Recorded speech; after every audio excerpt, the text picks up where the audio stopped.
आपने बहुत अच्छा सवाल किया है कि सब्जियां आजकल पेस्टिसाइड से पकाई हुई मिलती हैं, उसका दुष्परिणाम शरीर पर होता है। लेकिन इस दुष्परिणाम से बचने के लिए आप एक छोटा उपाय कर सकते हैं कि कोई भी सब्जी के बारे में आपको अगर डाउट है कि ये पेस्टिसाइड से है, तो आप उसको थोड़ी देर के लिए पोटेशियम परमैंगनेट के सॉल्यूशन में डाल दीजिए। पोटेशियम परमैंगनेट एक आता है, उसको पानी में घोलिए, उसमें थोड़ी देर के लिए सब्जी डाल दीजिए, आधा घंटे पौना घंटे, फिर निकाल लीजिए, पानी से धो के उपयोग में लाइए। तो पूरा खत्म नहीं होगा, लेकिन 60 से 70% जो पेस्टिसाइड है उसके ऊपर के सरफेस पर पोटेशियम परमैंगनेट उठने को तो खींच लेगा। अंदर आ गया है वो नहीं निकले, तो वो 30% कि तुम बिना केमिकल की, बिना रसायन की, बिना पेस्टिसाइड की सब्जी लाओ, हम तुमको ज्यादा भाव देके खरीदो, 10% ज्यादा देंगे, 15%, वो करके लाएगा। उसको अगर आप गारंटी देंगे तो पूरा आप खरीदेंगे, वो करके लाएगा और खरीद के आप आपस में डिस्ट्रीब्यूट करेंगे। नहीं तो आखिरी ऑप्शन है कि आप मिलकर एक खेत खरीदिए और कम्युनिटी फार्मिंग करें। कम से कम माहेश्वरी समाज के लोग 1-1 एकड़ खेत खरीदें, सब मिलकर कोई बड़ा फार्म बना ले, उसमें जितनी सब्जी होगी माहेश्वरी समाज तो शुद्ध खा ही सकता है, बचे तो किसी दूसरे समाज को झगड़े होंगे उसमें। और अभी मल्टीनेशनल कंपनियां जो सब्जियां बेच रही है वो तो बिल्कुल मत खाइए। कल हमने एक अभी रांची के अंदर में देखा है रिलायंस स्टोर को, रिलायंस कभी मत खाइए। तो वो टीवी वालों का बोलना गिरा है कि ये दलाल लोग जो है वो विरोध कर रहे हैं उसका। नहीं, दलाल नहीं, जो सीधे वेंडर्स हैं वो विरोध कर रहे हैं। और मैं आपको मल्टीनेशनल किसी भी डिपार्टमेंटल स्टोर की सब्जी नहीं खाने की सलाह इसलिए भी दे रहा हूँ कि ज्यादातर सब्जियां उसमें जेनेटिकली मॉडिफाइड सीड्स से बनी। वो लोग घर घर जाके पब्लिसिटी कर रहे हैं, हर डोर टू डोर जाके बोल रहे हैं हम आपको बाजार से कम रेट में सब्जी घर ला के देंगे। हाँ, क्योंकि उसकी क्वालिटी नहीं है ना। जैसे मैं आपको उदाहरण दूं, जो ओरिजिनल पालक है वो इतना बड़े पत्ते का है, उनके यहाँ इतने बड़े पत्ते का मिलेगा, वो जेनेटिकली मॉडिफाइड है। और जीएम सीड्स का कोई भी ताकत नहीं है शरीर के, इसलिए उनकी सब्जी बिल्कुल मत खाइए। वेंडर्स से सब्जी लाइए, उनसे एग्रीमेंट कर लीजिए। हमने कई जगह किया, उनको आप बोलो कि 10% ज्यादा भाव के लेंगे तो वो शुद्ध शेन खत की सब्जी लाते और उसका टेस्ट आप करेंगे, आपको खुद ही पता चलेगा।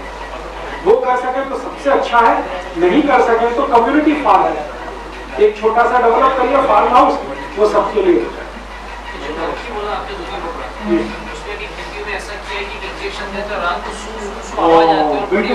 उसका नहीं, उसका नहीं होगा। अगर इंजेक्शन दे दिया उसमें तो वो तो बहुत ही खराब है। तो ऐसी स्थिति में आप लौकी को तय कर सकते हैं, जज कर सकते हैं कि इसमें इंजेक्शन है या नहीं। मैं आपको हाथ का एक वो बताता हूँ। लौकी को जैसे ही खरीदा है तो तुरंत उसमें आपका जो नाखून है ना, इसको दबा के देखिए, अगर ये आसानी से गया तो उसमें कोई इंजेक्शन नहीं लगा। हाँ, और अगर ये जा नहीं रहा है, उसकी सरफेस आपको ऐसा लगती है हार्ड हो गई है, तो 100% उसमें इंजेक्शन दिया है, तो वापस कर दीजिए। हाथ टच करके ही आप फैसला कर सकते हैं इमीडिएट। हाँ, भैंस को ऑक्सीटोसिन का इंजेक्शन देके दूध निकालते हैं। हाँ, बिल्कुल। तो मेरा ये मानना है कि आप खुद अपनी गाय पाल लीजिए। और ये सुझाव मैं इसलिए दे रहा हूँ कि आप अगर नहीं, बिल्कुल, अगर आप कार खरीद सकते हैं तो गाय भी खरीद सकते हैं, स्कूटर खरीद सकते हैं तो गाय भी खरीद सकते हैं। लेकिन कार अपने लिए पड़ोसी ऑफिस लेता है, कार अपने लिए पड़ोसी ऑफिस नहीं लेता है। नहीं, उसका ऑप्शन है ना। अगर एक फार्म हाउस आप बना सकते हैं तो गौशाला भी बन सकती है।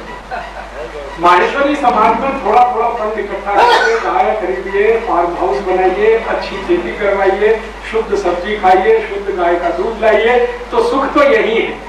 और आप ये जो बाजार का भेड़ से खाएं और लाखों रुपए डॉक्टरों को देते जाएं, उसमें तो कोई सुख नहीं। तो अगर आप सब कर सकते हैं तो ये भी हो सकता है। और फार्म चलाने के लिए आपको बहुत सारे कारीगर मिल जाएंगे, खेत वाले लोग मिल जाएंगे, वो आपके लिए काम करेंगे। तो ऐसी जीवन शैली अब कई जगह विकसित हो रही है। मुंबई के आसपास में आप देखिए कई ग्रुप्स ऐसे बन गए हैं जो अपने खाने की सब्जी वहां बाजार से नहीं लाते, वो गांव में किसानों से एग्रीमेंट किया हुआ वहां से लाते, अपनी जवानी गांव के किसानों से लाते, अपना गेहूं किसानों से लाते, क्योंकि वो ऑर्गेनिक। ये आप भी कर सकते हैं। और नागपुर के आसपास ऐसे बहुत खेत हैं। अगर मेरा ऐसा मानना है कि मल्टीनेशनल कॉन्ट्रैक्टिंग फार्मिंग के लिए खेत ले सकती है, तो आप क्यों नहीं ले सकते? सरकार ने आपको खुली छूट दे रखी है। आप भी किसी किसान से एग्रीमेंट करिए कॉन्ट्रैक्टिंग फार्मिंग पे, उसको ले जाइए और उसको शर्त लगाइए कि तुमको हर साल का 1 एकड़ का 50,000 हम देंगे या 25,000 देंगे, इसमें शेड खत से ही करना। वो करेगा, खुशी से करेगा। जो विदेशियों के लिए कर रहा है तो आपके लिए भी करेगा। तो इस तरह की जीवन शैली में हम आते जाएं तो भारतीयता बढ़ेगी और आप सुरक्षित हो जाएंगे, निरोगी। ये मेरा सुझाव। और आप निरोगी हैं, सुखी हैं तभी, रोगी है तो कोई